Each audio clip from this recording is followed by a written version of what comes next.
میں جب یہ حدیث پڑھتا ہوں اتنا مزہ آتا ہے. نبی صلی اللہ علیہ وسلم نے ظہر کی نماز پڑھائی اور 4 کے بجائے 3 رکعتوں کے بعد سلام پھیر دیا. صحیح ہے، مسلم کی حدیث ہے. 4 کے بجائے کتنی رکعتوں کے بعد سلام پھیرا؟ 3 رکعتوں کے بعد. پیچھے جو صف میں صحابہ تھے وہ مبارکباد دیتے ہوئے نکلے. مبارک ہو بھائی، اللہ نے 1 رکعت نماز مختصر، ہنی ان، مبارک ہو بھائی. نبی صلی اللہ علیہ وسلم کے پیچھے صف اول میں حضرت ابو بکر اور حضرت عمر بیٹھے ہوئے ہیں. حدیث کے الفاظ ہیں فہابا ان یتکلما، کیونکہ نبی صلی اللہ علیہ وسلم کا ایک جلال تھا تو یہ دونوں خاموش تھے کہ بھئی ہم پوچھیں تو ایسا نہ ہو کہ نبی ناراض ہو جائیں. ناراضی کس بات کی؟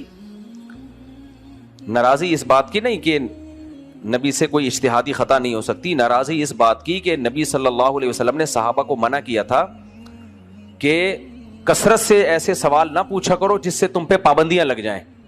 یعنی بعض دفعہ چیزیں پوچھ کے اپنے اوپر پابندیاں. تو ان کے ذہن میں یہ خیال آیا کہ شاید واقعی اللہ نے 1 رکعت معاف کر دی ہے، اور یہ بھی تھا کہ کہیں ایسا تو نہیں بھولے سے آپ نے 3 رکعت کے بعد سلام پھیر لیا. تو اگر ہم پوچھیں نبی سے تو نبی کہیں گے جب اللہ نے مجھے 3 رکعت کے بعد میں نے سلام پھیر لیا تو بس فرض کر لیتے کہ آج سے نماز کتنی ہوگی، تو کیوں پوچھ کے زیادتی کروا رہے ہو، اضافہ کروا رہے ہو. یہ خطرہ تھا صحابہ کو کہ نبی ناراض نہ ہو جائیں. لیکن یہ بھی خطرہ تھا کہ بھائی بشر ہے نا، انسان ہے، تو اب پریشان. حضرت عمر پہ اتنا روب کہ آپ خاموش ہیں. ایک دیہاتی صحابی، صحیح حدیث ہے، صحابہ کہتے ہیں ہم چاہتے تھے کہ دیہاتی لوگ ہماری مجلس میں آیا کریں کیونکہ وہ زیادہ تر مجلس کے آداب سے واقف نہیں ہوتے، وہ جو پوچھنا ہے وہ پوچھ لیتے ہیں اور نبی ان پہ ناراض بھی نہیں ہوتے. بھائی پتہ ہے کہ یہ تو گاؤں کے لوگ ہیں، دیہات کے لوگ ہیں، ان کو شہر کے آداب نہیں آتے، مجالس کے آداب نہیں آتے. یہ تو صحابہ کہتے ہیں ہم چاہتے تھے وہ آئیں اور پوچھیں تاکہ ہمارا بھی علم میں اضافہ ہو. ہم پوچھتے ہوئے سوچتے تھے کہ کوئی چیز ایسی نہ ہو جو آداب کے خلاف ہو. تو ایک صحابی تھے، ان کے ہاتھ بڑے لمبے تھے، ان کا نام ہی ذوالیدین، ہاتھوں والے، یعنی ان کے لقب یہ پڑ گیا تھا ذوالیدین، ہاتھوں والے، لمبے ہاتھ تھے ان کے. ہمارے ایک دوست ہیں، ان کے اتنے لمبے ہاتھ، انہوں نے باکسنگ سیکھی، کہہ رہے ہیں ہمیشہ باکسنگ میں جیتتا تھا کیونکہ وہ سامنے والے کے ہاتھ پہنچتا ہی نہیں تھا میرے تک. صحیح ہے نا، اور میں مار دیتا تھا. تو لمبے ہاتھ والے جو ہے نا باکسنگ میں بڑا فائدہ ہوتا ہے ان کو. کہہ رہے میرے پاس آتے تھے جو چھوٹے قد کے، وہ بےچارے یوں ہوا میں مس کالیں ہو رہی ہوتی تھی ان کی، وہ پہنچتے ہی نہیں تھے مجھ تک.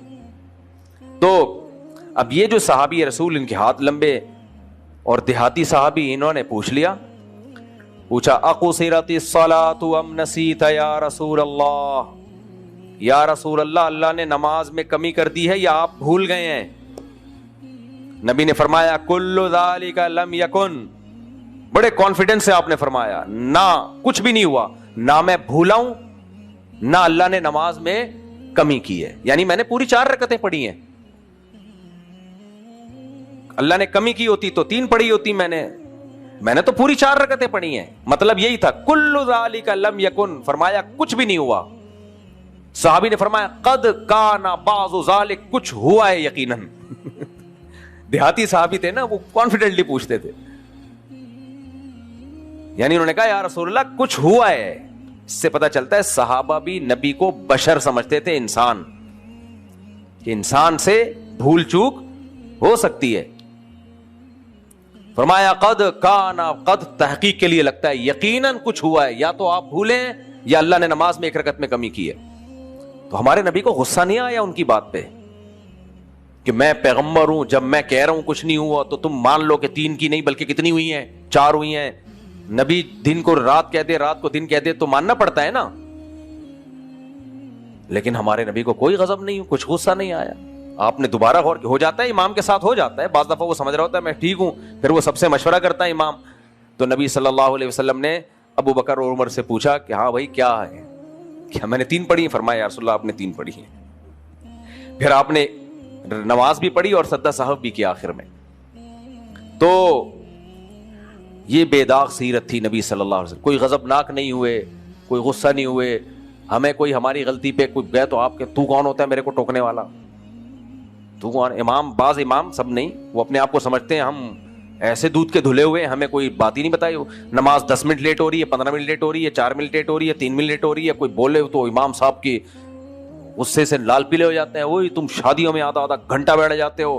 بھائی شادیوں میں تو کھانے کے لیے بیٹھے ہوئے ہیں, وہ تو 6 مہینے بھی بیٹھے رہیں گے. یہاں کا لڈو تھوڑی مل رہے ہیں کہ ذمہ داری پوری کرنے کے لیے آئے ہوئے. کبھی کبھار تو امام لیٹ ہو سکتا ہے, اس میں تو صبر کرنا چاہیے. تبھی میں نے قانون بنایا ہے, میں 1 منٹ لیٹ ہو جاؤں ان کو بولا ہوا ہے جماعت کھڑی کر دو. ان کو پتا ہے میں 20 سال میں کبھی غصے نہیں ہوا. کیوں؟ مجھے پتا ہے بھائی پبلک جو آئی ہے لوگ سب مصروف لوگ ہیں, تو اگر ہم نہیں پہنچ پائے تو کبھی کبھار, ہاں کبھی کبھار برداشت کرنا چاہیے, امام کا ایک حق ہوتا ہے. میں دارالفتہ میں حضرت مفتی رشید احمد صاحب کے یہاں نماز پڑھایا کرتا تھا. کتنے بڑے بزرگ تھے, کتنے بڑے عالم, مفتی اعظم پاکستان تھے وہ, حضرت مفتی تقی صاحب کے استاذ. ایک دفعہ میں لیٹ ہو گیا, حضرت بیٹھ گئے مصلی پہ انتظار کرنے. کہ نہیں جب تک امام نہیں آئے گا ہم انتظار کریں گے. حالانکہ کتنے علماء تھے نماز پڑھانے کے لیے, لیکن حضرت نے کہا نہیں یہ امام کا اکرام ہے کہ انتظار کیا جائے اس کا, کوئی بات نہیں. کبھی حالانکہ ایک سیکنڈ کے پابند تھے وہ. تو کبھی کبھار امام لیٹ ہو جائے تو پبلک جو ایک دم جو جیسے توے پہ لے جا کے بٹھا دیا لوگوں کو, ایسے ہل رہے ہوتے ہیں جیسے نیچے سے کیا ہے گیس باقاعدہ آ رہی ہے. حالانکہ سوئی گیس میں گیس اکثر آتی نہیں ہے, لیکن یہ وہ توا ہے جو جل رہا ہے. اچھا فجر میں نہیں ہوتا ہے, فجر میں آرام سے بیٹھے ہوں گے, فجر میں کم ہوتا ہے. یہ وجہ کیا ہے کہ نیند پوری ہوئی ہوئی ہے, ڈپریشن نہیں ہے, سٹریس نہیں ہے, تو آرام سے بیٹھے ہوئے. اب ظہر میں تھکے ہوئے ہوتے ہیں نا, تو ذرا سا 1 سیکنڈ لیٹ ہو جاؤ ایسے مڑ مڑ کے دیکھ رہے ہوں گے, تو یہ بھی غلط ہے بھائی. لیکن امام کو بھی وقت کی پابندی کرنا ضروری ہے. یہ غلط ہے, کبھی کبھار تو ہو جاتا ہے لیکن بار بار ہو تو یہ غلط ہے. پھر وہ یہ وقت کی پابندی پہ بیان کرنے پہنچے اور آدھا گھنٹہ لیٹ پہنچے لوگ کیا اثر لیں گے بھائی. تو یہ ہمارے نبی صلی اللہ علیہ وسلم کی سیرت تھی. آپ نے کوئی خدا ہونے کا دعویٰ نہیں کیا. بخاری کی حدیث ہے آپ صلی اللہ علیہ وسلم فجر کی نماز پڑھانے کے لیے آئے, صحیح ہے, بخاری کی حدیث ہے. اگر بخاری میں نہ ہوتی لوگ توہین رسالت کا فتویٰ لگا کے واجب القتل اور سر قلم کر دو یہ فتوے لگا دیتے. اب مجبور ہو گئے, بخاری میں آ گئی ہے تو سب سے پہلے تو امام بخاری پہ فتویٰ لگاؤ. صحیح ہے بخاری کی حدیث, ہمارے نبی صلی اللہ علیہ وسلم مصلی پہ آئے, کھڑے ہوئے, اقامت ہوئی, اقامت کمپلیٹ ہوئی ہے. آپ نے فرمایا یا ایھا الناس انما انا بشر مثلکم, اے لوگوں میں تمہاری طرح کا انسان ہوں. انسا کما تنسون, بھول سکتا ہوں جیسے تم بھول سکتے ہو. پھر کیا فرمایا, مجھ پہ غسل فرض ہے, میں بھول گیا تھا, ابھی مجھے یاد آیا کہ مجھے غسل کرنا ہے. صحابہ انتظار میں کھڑے رہے, بتاتے ہیں نبی گئے اور آپ کے پٹے والے بال تھے اس سے پانی بہ رہا تھا, غسل کر کے آئے اور نماز پڑھائی. آپ آج کسی امام کے ساتھ ایسا ہو جائے نا, بیچارہ بغیر وضو بھولے سے پڑھاتی, اس کی تو وہ شامت آتی ہے. میرے ساتھ ایک دفعہ ہو گیا تھا, پتہ نہیں کوئی کپڑوں پہ کہیں ناپاکی لگی تھی, خون لگا تھا, مجھے یاد نہیں. تو مجھے نماز کے بعد جب میں نے دیکھا یہ تو خون کا دھبا ہے, کہ دانا وانا نکل گیا ہوگا, پھٹ گیا ہوگا. تو میں گیا, میں نے بولا کہ بھائی نماز دوبارہ پڑھیں. اب اصولی بات یہ ہے کہ جب امام کہہ رہے ہیں نماز لوٹا دیں, کوئی وجہ ہوگی نا, چھوڑ دو اس کو, بس نماز پڑھ لو. کیا ہو گیا کہ آج اگر ایک دفعہ اور پڑھ لی, کیا خیال ہے بھائی, غریبی سمجھ لو اس کو. لیکن جو میرا دماغ چاٹا ہے لوگوں نے, میں بیٹھا ہوں, پہلے میں پیچھے بیٹھتا تھا وہاں, بتائیں ہوا کیا تھا, ویسے ہوا کیا تھا. میں کہا بھائی کچھ ہوا ہوگا نا, نہیں پھر بھی کیوں بتائیں کیا ہوا تھا, کیوں بتائیں. شریعت نے حکم یہ دیا ہے کہ اگر آپ کا وضو ٹوٹ جائے نا نماز میں, تو آپ ناک پہ ہاتھ رکھ کے نکلو. میسج یہ جائے کہ نکسیر پھوٹی ہے, کیونکہ اگر کسی کی بالفرض ہوا خارج ہوئی ہے تو وہ یہ تھوڑی بتائے گا جی ہوا خارج ہو گئی تھی میری. کیا خیال ہے, اچھا لگے گا بتاتا ہوا. نبی صلی اللہ علیہ وسلم کی محفل لگی ہوئی تھی, کسی کی ہوا خارج ہوئی تو بعض لوگوں کو ہنسی آ گئی. آپ صلی اللہ علیہ وسلم نے ناراضی کا اظہار فرمایا, فرمایا ایسی چیز پہ کیوں ہنستے ہو جو تمہارے ساتھ بھی ہو سکتی ہے. کیوں ہنستے ہو, جو بعض گاؤں دیہاتوں میں ہم نے سنا اپنے شاگردوں سے, وہ دور دراز کے علاقے ہیں نا, ان میں یہ اتنا کہ اگر کسی کی محفل میں ہوا خارج ہو جائے نا آواز کے ساتھ, تو اس بیچارے کی اتنی بے عزتی ہوتی ہے. تو ہمارے ایک شاگرد بتا رہے تھے کہ ان کے گاؤں میں کہیں ایسا ہوا, تو وہ اتنی بے عزتی ہوئی اس کی کہ اب کہیں بھی گزرا ہے کہ دیکھا یار یہ وہ ہے جس کی یہ اس نے وہ ہوئی تھی, وہ اس کی وہ گاؤں چھوڑ کے چلا گیا. 15-20 سال کے بعد آیا نا, کہ سب بھول بھلائیاں ہو گیا ہو, جیسے ہی آیا لوگوں نے بولا وہی آ گیا جس کے. بھائی یہ تو نیچرل ہے, کسی کے ساتھ بھی ہو سکتا ہے. ایک دفعہ ہم کہیں بیٹھے ہوئے, مجلس میں تو کہیں کسی کے ساتھ ہو گیا ہوگا, تو وہ لوگ کہہ رہے ہیں کہ صفائیاں دے رہے ہیں, میں نے نہیں کیا. میں کہہ رہا ہوں تمہیں صفائی دینے کی کیا, میں پوچھ رہا ہوں کہ کس نے کیا. یہ اس سے انسان کا اندازہ ہو جاتا ہے کہ اس کی کھوپڑی, یہ کتنا باشعور انسان. 4-5 آدمی ایک جگہ تراویح پڑھ رہے تھے, 4-5 آدمی. تو کیا ہوا ہے کہ کہیں وہ کسی کی بیچارے کی ہوا خارج ہو گئی ہوگی, بدبو بہت آئی, تو پتہ چل گیا کیا. تو خیر امام صاحب نے کیا کیا کہ نماز پڑھاتے رہے کنٹینیو. مجھے خیال ہوا کہ امام صاحب کو چاہیے تھا سب کو وضو کرا دیتے, تاکہ جس کا معاملہ ہے چھپا رہتا, اور وہ بھی جس کی بھی خارج ہوئی وہ بھی نالائق. پوری نمازیں اس نے پڑھی ہیں, تراویاں چل رہی تھی پوری تراویاں. یہ تو غلط ہے آپ بغیر وضو نماز, لیکن وہ جا اس لیے نہیں رہا.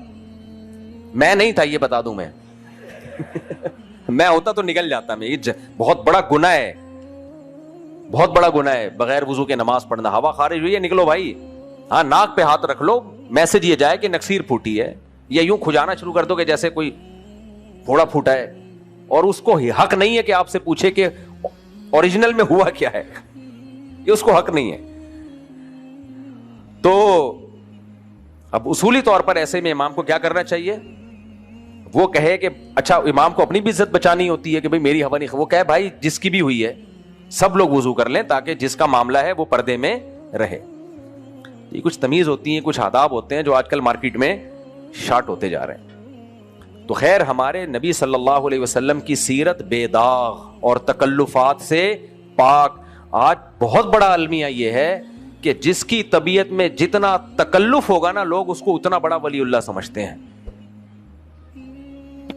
جتنا تکلف والا ہوگا نا, ہلانے سے ہلے نہیں, چلانے سے چلے نہیں, موویبل نہ ہو. بزرگ موویبل نہیں ہوتا, بھاگ نہ سکتا ہو, دوڑے نہیں, تو یہ نہیں ہوتا بھائی بزرگ. مولانا اشرف علی تھانوی رحمہ اللہ کو حکیم الامہ کا جو لقب ملا ہے نا, امت کے حکیم تھے, حکمت والے تھے, وہ ایسے ہی نہیں ملا. وہ فرماتے تھے مجھ سے جو لوگ بیعت ہونے کے لیے آتے ہیں بزرگ بننے کے لیے نہیں آیا کرو میرے پاس, انسان بننے کے لیے آیا کرو. شریف انسان بن جاؤ بس, وہی بزرگ ہے. ولی اللہ کی ڈیفینیشن کیا ہے؟ الا ان اولیاء اللہ لا خوف علیہم ولا هم يحزنون الذین آمنوا وکانوا یتقون. اللہ کہتے ہیں اولیاء اللہ پہ قیامت میں کوئی خوف نہیں ہوگا, جنت کے باغات میں ہوں گے. یہ کون ہیں؟ جن کے عقیدے بھی درست اور برائیوں سے بچا کرتے تھے. بس کیریکٹر انسان کا صحیح ہو, لوگوں کے ساتھ اخلاق اس کے صحیح ہو, معاملات میں 2 نمبر ہی نہ کرتا ہو, یہ اللہ کا ولی ہے. ہمارے یہاں ولی اللہ کا تصور کیا ہے؟ کل ایک صاحب آئے, وہ کسی روحانی عامل کے بارے میں پوچھے, اس میں خرابی کیا ہے مفتی صاحب, آپ کیوں ان کے اتنے خلاف ہیں؟ میں نے کہا بھائی یہ سب ڈرامے باز ہوتے ہیں. کہتے نہیں ان کے چہرے پہ اتنا نور ہے. میں نے کہا تمہیں نور نظر آ رہا ہے, مجھے تو اب یہیں سے بیٹھے بیٹھے تصور کرتا ہوں پھٹکار نظر آنا شروع ہو جاتی ہے. تمہارا نور کا معیار پتہ نہیں کیا ہے. تو بات کو میں بس سمیٹ کے ختم کرتا ہوں کہ ہے ہاں بزرگ, وہ اچھا ہوا آپ نے یاد دلا دیا. تو وہ جو بزرگ تھے نا, میں پشاور کا واقعہ بتا رہا تھا, ان کے دل سے میں بتا رہا تھا نا, بعض جن لوگوں کی طبیعت میں تکلف نہیں ہوتا وہ کوئی نصیحت کرتے ہیں تو وہ بات دل سے نکلتی ہے, لگتا ہے کہ یہ دل سے کہہ رہے ہیں. ایسی نصیحت کا پروگرام نہیں پیش کیا جا رہا شو مارنے کے لیے. تو انہوں نے کہا کہ اللہ نے لذت صرف 2 چیزوں میں رکھی ہے. ایک اللہ کی راہ میں لڑنے کا مزہ ہے, اللہ کی راہ میں لڑنے کا. دوسرا جب افطاری کے لیے افطار کرنے کے لیے بیٹھے ہو, بھوکا پیاسا آدمی بیٹھتا ہے, بھوک پیاس بھی اللہ کے لیے برداشت کی, اور اب کھا بھی کس کے لیے رہا ہے؟ اللہ کے لیے کھا رہا ہے.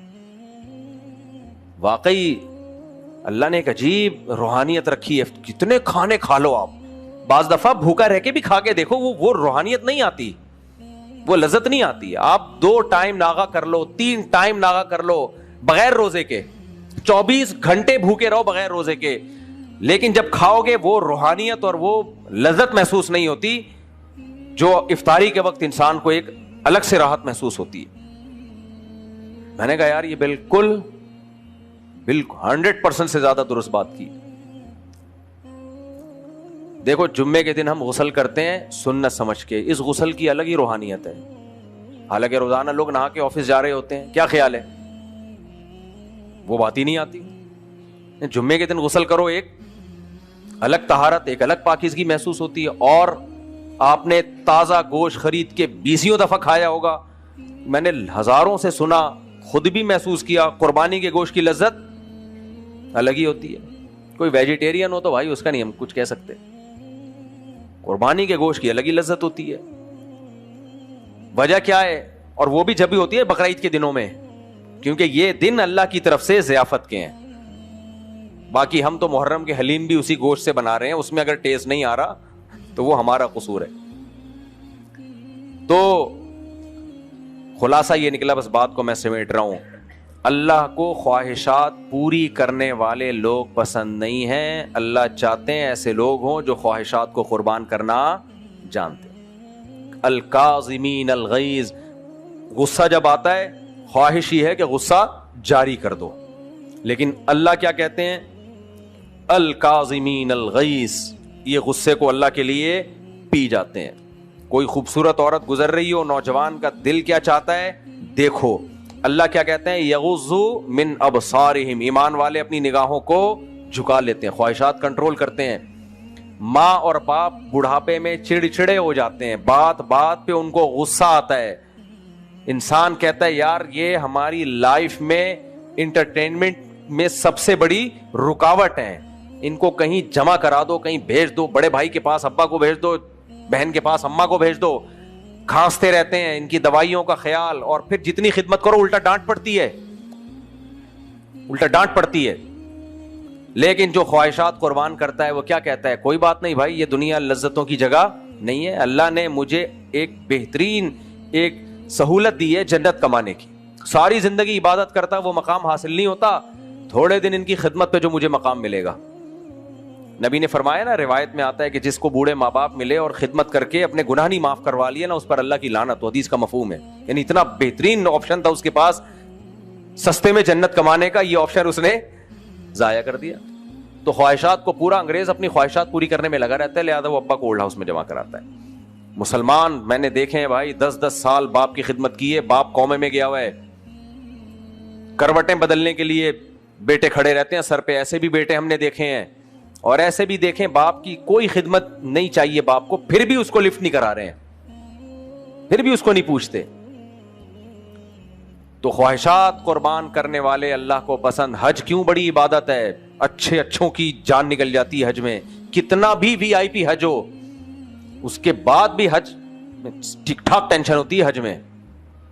کئی لوگ ایک دفعہ گئے ہیں تو انہوں نے کہا بس اب عمرہ کر لیں گے, حج پہ نہیں جائیں گے. بڑے ظرف والے لوگ ہوتے ہیں جو جا رہے ہوتے ہیں بار بار. اچھا خاصا حج میں غصے پہ قابو پانا پڑتا ہے, جو پیدل چلنا پڑتا ہے, دھکے کھانے پڑتے ہیں, نیند قربان کرنی پڑتی ہے. رمی کتنا مشکل کام ہے, جا کے کنکریاں مارنا.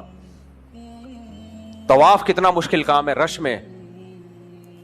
تو اسلام میں جتنی عبادتیں میرے بھائی, اب قربانی میں ہم گوشت تو کھا لیتے ہیں مزے کی, یہ بھی عبادت ہے, لیکن پیسہ کتنا خرچ ہو جاتا ہے. یہی گوشت دکان سے خرید کے کھاتے کتنا سستا ملتا, لاکھوں روپے کا بیل لا کے کاٹتا ہے آدمی, اور اس میں زیادہ تر تو تقسیم ہو جاتا ہے. تو اس لیے اس سے ہمیں میسج کیا ملتا ہے؟ انسانیت کی معراج خواہشات پوری کرنے میں نہیں ہے. خواہشات پوری کرنے والے گدھے گھوڑے دنیا میں بہت ہیں. دیکھو گدھا جب کہیں دیکھے گا کہیں ادھر ادھر گدھی گھوم رہی ہوگی, بھاگے گا اس کے پیچھے. کتا جب دیکھے گا بھاگے گا اس کے پیچھے. ان کا کوئی نہیں ہے کہ یہ لیگل ہے یا انلیگل ہے, یہ میری بیوی گدھی لگتی بھی ہے کہ نہیں لگتی, ان کو نہیں اس سے کوئی غرض. خواہشات پہ کنٹرول نہیں ہے. انسان ہے بھائی, انسان کو اللہ نے حکم دیا نکاح کرو, بیوی بناؤ, عزت دو اس کو, حلال اولاد پیدا کرو, اور زنا کے قریب مت پھٹکو. تو اس زمانے میں جو عورت سے ناجائز ریلیشن نہ رکھے نا, جبکہ اس کو موقع بھی ملے, میں سمجھتا ہوں یہ ولی اللہ ہے. بڑے بڑے لوگ ہم نے دیکھے ہیں, کوئی انٹی فری ہو جائے نا پگھل جاتے ہیں. ساری تہجد, تلاوت, نماز, روزہ ایک طرف. جمشید کا فون آئے جواب ہی نہیں, جمشیدہ کا آ جائے پھر دیکھو گھنٹہ بیٹھ کے اس کو سمجھائے گا, پورا شرعی مسئلہ سمجھانا شروع کر دے گا. اس کو تبلیغ بھی کرے گا. پھر مجھے بتاتے ہیں کہ میں اصل میں تبلیغ کی نیت سے فیس بک پہ سے دوستی لگائی ہوئی ہے تاکہ ایک لڑکی نیک بن جائے. میں نے کہا بھائی تو لڑکیوں کی فکر چھوڑ دے, تو چھوڑ دے, لڑکی داڑھی مونچھوں والے پہ محنت کر, تو ان کو چھوڑ دے. تو کہہ رہے نہیں جہنم میں جائیں گی. میں نے کہا جانے دے, بہت سارے جا رہے ہیں نا, اس کی فکر تجھے کیوں ہو رہی ہے؟ یہی اگر بصورت ہوتی تو بھلے جائے جہنم میں. تو ہم نے بڑوں سے سنا ہے کہ انسان کا نفس بڑا شرارتی ہے, بعض دفعہ تبلیغ کا لیبل لگا کے فتنے میں ڈالتا ہے. وہ لیبل یہ ہوتا ہے کہ میں تبلیغ کر رہا ہوں, دوستی لگا رہا ہوں, اچھی اچھی باتیں بتاؤں گا. چھوڑ دو بھائی اچھی باتیں, علماء ہیں بڑے بزرگان دین ہیں, وہ بتا دیں گے, آپ رہنے دو. بہت برا لگا ہوگا کیونکہ ابھی بعض لوگ اعتکاف میں بیٹھے ہیں, ان کا ارادہ یہ تھا کہ جاتے جو کچھ ہم نے 10 دن میں سیکھا ہے یہ جا کے سارا اس کو سکھا دیں. جو ہم نے 10 دن میں سیکھا ہے نا جا کے ہم سکھا دیں گے. تو اس لیے بھائی اپنی بیوی کو سکھا دینا, کچھ چھوڑ دو. اللہ تعالیٰ سے دعا ہے اللہ ہماری قوت ارادی کو مضبوط کرے, ہمیں روزے رکھنے والا, نمازیں پڑھنے والا, صدقات و خیرات دینے والا, نظروں کی حفاظت کرنے والا, ماں باپ کی خدمت کرنے والا, رشتے جوڑنے والا, حلال پر قناعت کرنے والا اللہ ہمیں بنائے. وہ بھائی کس خوش فہمی میں ہو, بعض دفعہ ایماندار بے عزت ہو جاتا ہے اور بے ایمان دبا کے ترقی کرتا ہے. وہ ایمانداری پہ تقریریں کر رہا ہوتا ہے. ایسا ہوتا ہے کہ نہیں ہوتا؟ ہم تو دیکھ رہے ہیں صبح شام بے ایمان لوگ موٹیویشنل اسپیکر بنے ہوئے ہوتے ہیں اور ایمانداری کے فضائل سنا رہے ہوتے ہیں. بے حیا عورتیں حیا پہ مضمون لکھ رہی ہوتی ہیں. ماں باپ کو اولڈ ہاؤس میں جمع کرنے والے بوڑھوں کے حقوق پر قانون سازی کر رہے ہوتے ہیں. تہذیب جن کی زندگیوں سے ختم ہو گئی وہ تہذیب کے ٹھیکے دار بنے ہوتے ہیں. لوگ کہتے ہیں تہذیب سیکھنی ہے تو کس سے سیکھو؟ ان سے. دنیا میرے بھائی انصاف کی جگہ نہیں ہے. یہاں جس کی لاٹھی اس کی بھینس. کیسے کیسے اچھے لوگوں پہ الزام لگ جاتے ہیں, وہ بدنام ہو جاتے ہیں, برے لوگ بری ہو جاتے ہیں. تو دنیا میں تو بعض دفعہ عزت ملتی ہے بے عزت لوگوں کو, اور عزت دار لوگ بے عزت ہو جاتے ہیں. تو اسی بات کو اللہ قرآن میں بیان کر رہا ہے کہ انسان تو تجھے ہو گیا ہے. تو کہہ رہا ہے کہ جی ڈارون نے چونکہ نہیں کہا کہ موت کے بعد زندگی ہے, سائنسدان نہیں کہہ رہے, امریکہ نہیں کہہ رہے, جاپان کے سائنٹسٹ نہیں کہہ رہے, فرانس کے سائنسدان نہیں کہہ رہے, یونیورسٹیوں کے جو پروفیسر, یہ تو پڑھے لکھے ہیں. یہ بات کہہ کون رہا ہے؟ مولوی کہہ رہا ہے جس کو نہ 2 کا ٹیبل آتا ہے نہ 4 کا پہاڑا آتا ہے. یہ کون سمجھا رہا ہے ہمیں؟ مولوی, جو نہ یونیورسٹی سے فارغ ہے, نہ ڈاکٹر ہے, نہ انجینئر ہے, نہ سائنٹسٹ ہے. وہ کہہ رہا ہے بھائی قبر کا کیا ہوگا؟ عذاب ہوگا. فرعون کو صبح شام جلایا جاتا ہے. سائنس کہے گی تو مانیں گے ہم, سائنس کہے گی تو مانیں گے ہم. تو اللہ بتا رہا ہے کہ جس چیز کو تم نے سائنس سمجھا ہوا ہے نا وہ حرف آخر نہیں ہے.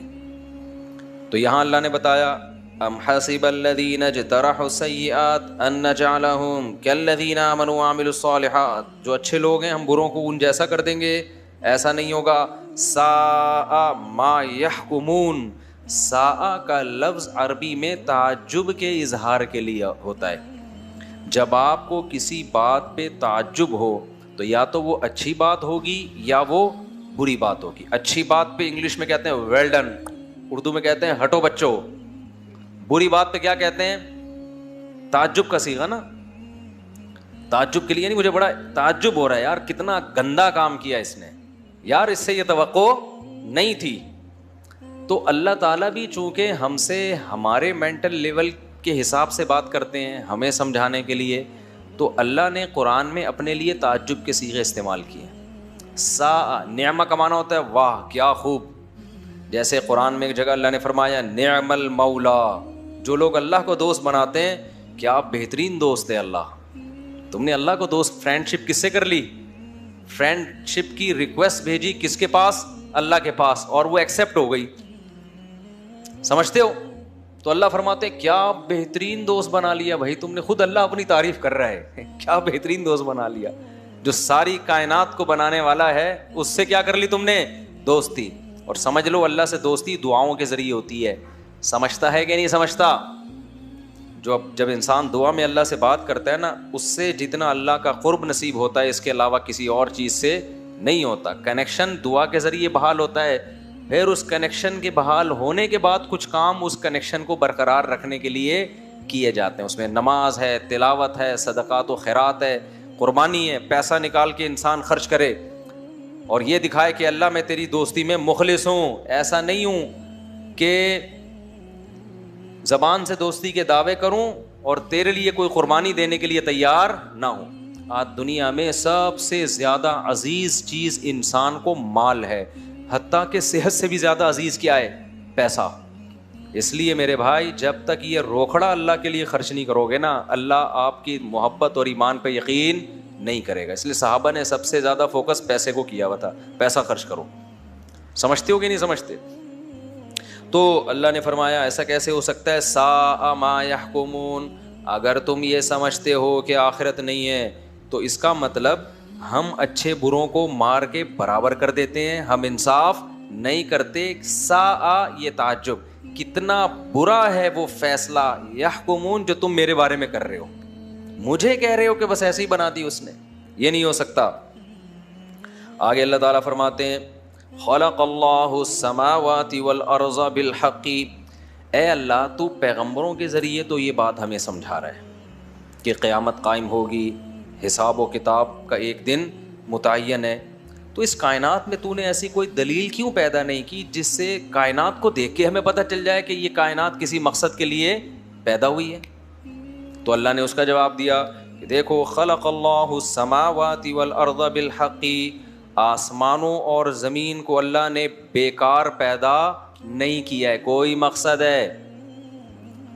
اگر ہم موت کے بعد زندگی نہ مانیں, اس کا مطلب یہ بس ایسے ہی چل رہا ہے, ایک دن آئے گا سب کیا ہو جائے گا, ختم. تو کیا نتیجہ, رزلٹ کیا ہوا اس کا؟ کوئی رزلٹ نکلا؟ کچھ بھی نہیں, بس ختم. اللہ نے بنایا تھا, ختم. تو اللہ کہتے تم ایسا بیکار کام نہیں کرتے, جو خالق ہے وہ ایسے ہی بیکار کام کیوں کر دے گا؟ وَلِتُجْزَى كُلُّ نَفْسٍ بِمَا كَسَبَتْ. اللہ کہتے ہیں ہم نے اس لیے بنایا ہے تاکہ یہاں ہر شخص کو اس کے کیے کا بدلہ دیا جائے. تو یہ کائنات تو بنائی گئی ہے کسی مقصد کے لیے. وہ مقصد قرآن انہی میں پچھلی آیتوں میں بیان کیا. وہ مقصد کیا ہے؟ وہ سورہ جاسیہ کی آیت نمبر 13 میں بیان کیا. یہ آیت یاد کر لیں. وہ کیا بیان کیا؟ وَسَخَّرَ لَكُم مَّا فِي السَّمَاوَاتِ وَمَا فِي الْأَرْضِ. جو کچھ آسمانوں میں ہے اور جو کچھ زمینوں میں ہے, سخرا اللہ نے مسخر کر دیا ہے, لکم تمہارے. اس میں دو چیزیں پتہ چل گئیں, دو دعوے کی اللہ نے, بلکہ تین دعوے. ایک, یہ کائنات کی جو ہر چیز ہمارے تابع ہے نا, یہ آٹومیٹیکلی نہیں ہوئی ہے, اتفاق سے نہیں ہو گئی ہے, کیونکہ اتفاق سے ایک ذہین دماغ پیدا ہو گیا تھا تو اس نے کائنات کو مسخر کرنا شروع کر دیا. اتفاق سے انسان نے بیل کو کھونٹے سے باندھ دیا, حالانکہ طاقت دیکھو تو بیل کو چاہیے کہ انسان کو کھونٹے سے باندھے. وہ طاقت کس میں زیادہ ہے؟ بیل میں ہے نا. سائنسدان تو کہتے ہیں یار آٹومیٹیکلی اتفاق سے, چونکہ انسان ارتقاء کے آخری درجے تک پہنچ چکا ہے, بندر ذرا پیچھے رہ گیا, بندر پیچھے رہ گیا. ہم تھوڑا کروڑوں سال کے بعد تم غائب ہوتے ہوتے ہم انسان بن گئے. تو اب چونکہ ہم ذہین زیادہ ہیں تو ہم بندروں کو مسخر کر لیتے ہیں, شیر کو پنجرے میں ڈال لیتے ہیں, اور ہم زمین سے باہر نکل کے چاند پہ پہنچنے کی باتیں اور مریخ پہ پہنچنے کی باتیں کر رہے ہیں. ایکچولی یہ اتفاق سے جو دماغ ہمارا ایسا بنا ہے نا, ایکچولی یہ اس کی وجہ سے ہو رہا ہے. سمجھ رہے ہو؟ قرآن کیا کہہ رہے ہیں؟ نا نا نا نا, یہ آٹومیٹیکلی, یہ ایکچولی نہیں ہو رہا. یہ کون کر رہا ہے؟ یہ کوئی ذات ہے جس نے ان سب چیزوں کو تمہارا فرما بردار بنا دیا ہے. دیکھو یہاں ایک بڑا ٹیکنیکل فالٹ کرتے ہیں جو ملحد لوگ ہیں نا. وہ کہتے ہیں چونکہ سورج کی روشنی زمین پہ پڑتی ہے, چونکہ آسمان سے بارش برستی ہے, چونکہ کھاد اور مٹی پانی کے ملاپ سے نائٹروجن پیدا ہوتی ہے, اس لیے پودے پیدا ہو جاتے ہیں, اس لیے انسان بھی پیدا ہو گیا, اس لیے ایک سیل پیدا ہو گیا اور اتفاق سے یہ ہو گیا. حالانکہ پروسیس الٹا ہے. دوبارہ بتاؤں کیا کہنا چاہ رہا ہوں؟ جب ان سے بولو نا یار یہ انسان جو ہے, جب ہم پیدا ہوتے ہیں ماں کی چھاتیوں میں دودھ آ جاتا ہے, بالکل ٹائم پہ آیا کہ نہیں آیا؟ مجھے ایک بات بتاؤ, صبح آپ لوگ ناشتہ کر کے جاتے ہو, چائے پی کے جاتے ہو, اور صبح تازہ دودھ چاہیے آپ کو, دودھ والا اسی وقت بیل بجاتا ہے اور دودھ دے کے جاتا ہے. آپ نے بولا بھائی رات کا نہیں, وہ فریج میں دودھ میں بھی وہ ذائقہ نہیں رہتا, تو صبح بریڈ والے کو بولا صبح گھر پہ ڈبل روٹی پہنچا دینا, صبح ناشتے پہ جانا ہوتا ہے میں نے. گیس کراچی میں رات کو غائب ہوتی ہے, آپ نے فون کیا گیس والوں کو, بھائی صبح ناشتہ کراچی والوں کو چاہیے صبح 8 بجے گیس لازمی ہونی چاہیے. اب سب چیزیں ٹائم پہ آ رہی ہیں. اب اس میں 2 قسم کے لوگ پیدا ہو جائیں گے. ایک کہیں گے کہ چونکہ گیس صبح آتی ہے 8 بجے, چونکہ دودھ والا بھی صبح ہی آتا ہے, چونکہ بریڈ والا بھی صبح آتا ہے, اس لیے صاحب ناشتہ بھی کیا کرتے ہیں, صبح کو کرتے ہیں. اگر یہ چیزیں دوپہر کو آتی تو صاحب کا ناشتہ کیا ہوتا, دوپہر کو ہوتا. عقل مند کہے گا نہیں میرے بھائی, اصل میں انہوں نے جانا صبح 8 بجے ہوتا ہے, اس لیے ناشتے کا انتظام بھی ان کے لیے صبح 8 بجے کیا گیا ہے. ضرورت ان کی صبح 8 بجے کی تھی, لہذا ان کے لیے جو چیزیں مہیا کی جا رہی ہیں وہ بھی صبح 8 بجے. جو پہلا فریق تھا نا, تھوڑی پیچیدہ باتیں ہو رہی ہیں, تھوڑا سا سگنل بحال رہیں گے تو بات سمجھ میں آئے گی. پہلا فریق یہ کہنا چاہ رہا تھا کہ اس کے لیے کوئی انتظام کر نہیں رہا, یہ آٹومیٹیکلی انتظام ہو رہا ہے. بریڈ آ جاتی ہے, بندہ نظر نہیں آتا, دیوار سے کوئی بریڈ پھینک کے چلا جاتا ہے. انڈوں کا کریٹ آتا ہے, دیوار پہ رکھ کے چلا جاتا ہے. صبح صبح دودھ آتا ہے, چائے آتی ہے, وغیرہ وغیرہ, ناشتہ لگ جاتا ہے. عقل مند کہے گا یار یہ ساری چیزیں, پہلے میں بے وقوف بتا دوں بے وقوف کیا کہے گا. بے وقوف کہہ رہا ہے کہ ایکچولی یہ چونکہ یہ سب خود بخود ہو رہا ہے. یہ سب کیا ہو رہا ہے, ایک سسٹم ہے, اس سسٹم کے تحت یہ خود بخود ہو رہا ہے. ہم کہیں گے یار سسٹم کو اتنی عقل کہاں سے آ گئی کہ سسٹم نے اپنے آپ کو مینج بندے کے حساب سے کر لیا ہے. تو وہ بے وقوف کہتا ہے اصل میں سسٹم نے اپنے آپ کو بندے کے حساب سے نہیں, سسٹم پہلے بنا ہوا تھا, بندہ اس کے حساب سے کیا ہو گیا ہے, ایڈجسٹ ہو گیا ہے. تو عقل مند کہے گا خدا کی قسم اس سے بڑا جھوٹ دنیا میں کوئی نہیں ہے کہ سسٹم اتنا خوبصورت پہلے سے بنا ہوا ہو, اس کو پتا ہو کہ کم بخت صبح 8 بجے ہی ٹائم ہوتا ہے آفس جانے کا. سسٹم کو پہلے سے پتا ہے کہ بچہ پیدا ہوگا تو ماں کی چھاتیوں میں دودھ آئے گا. اب سائنسدان کیا کہیں گے جو خدا کے منکر ہیں, کہہ رہے ہیں ایکچولی چونکہ ماں کی چھاتیوں میں دودھ آ جاتا ہے اس لیے بچے کو بھوک اسی وقت لگتی ہے. ارے پاگل ہو گئے ہو یار. میں یہ اس لیے عرض کر رہا ہوں کہ یہ نظریے جہنم کی آگ کا ایندھن بنائیں گے. ایندھن, اس میں نوبل انعام تو شاید مل جائے آپ کو. یونیورسٹیوں میں نظریہ ارتقاء اور ریولوشن کو پیش کر کے شاید کوئی 100 میں سے 100 نمبر مل جائیں. آخرت میں خدا ایسی کی تیسی کر دے گا. اب ملحد بھی یہاں یہی کام کر رہے ہیں. ہم جب کہتے ہیں نا یار یہ انسان جب پیدا ہوتا ہے ماں کی چھاتیوں میں اسی وقت دودھ آتا ہے, دودھ بھی ایسا خاندانی کہ اس سے بہتر دودھ ہو نہیں سکتا, اب تک ایجاد نہیں ہو سکا اس سے بہتر دودھ.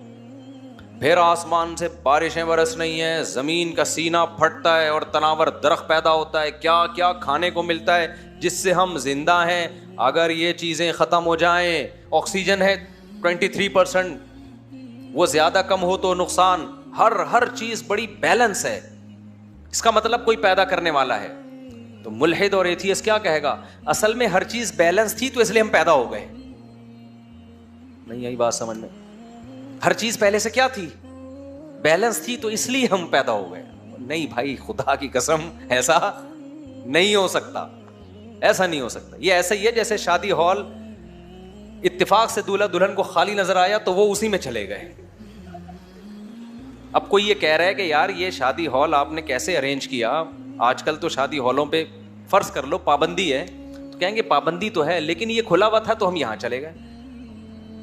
ایسا تھوڑی ہوتا ہے. جب اتنی بدنظمی اتنے چھوٹے سے کام میں نہیں ہوتی تو اتنے بڑے بڑے کام, پھر یہ دانت ادھر کیوں آ کے لگ گئے میرے منہ میں چبانے کے لیے, بولو نا.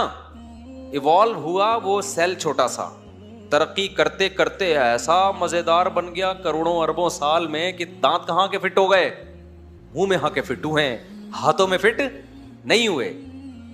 2 کیمرے آ کے آپ کی کھوپڑی میں فٹ ہو گئے. یار یہ فٹے منہ, میں کہتا ہوں یہ ایسے فٹ ہونے پر بھی کوئی کہتا ہے نا کہ یہ خود ہی فٹ ہو رہے ہیں, تو ایسے فٹ بولنے والے کا فٹے منہ. یہی بات ہے میرے بھائی, ہم اپنے انداز میں کر رہے ہیں اور قرآن اپنے انداز میں کر رہے ہیں. قرآن کہہ رہے ہیں یہ خود بخود نہیں ہے, یہ سب کسی نے بنایا ہے. تو میں یہ کر رہا تھا, اس سے پہلے آیت کیا ہے, یہ آیت یاد کر لیں, وَسَخَّرَ لَكُمْ, یہ ساری کائنات تمہارے لیے مسخر کی گئی ہے, یہ خود بخود نہیں ہوئی, یہ کسی بنانے والا ہے جس نے تمہارے کام میں اس کائنات کو لگا دیا ہے. سخرہ کا معنی جو عام آسان ترجمہ کیا جاتا ہے, ساری کائنات تمہاری غلام بنا دی گئی ہے.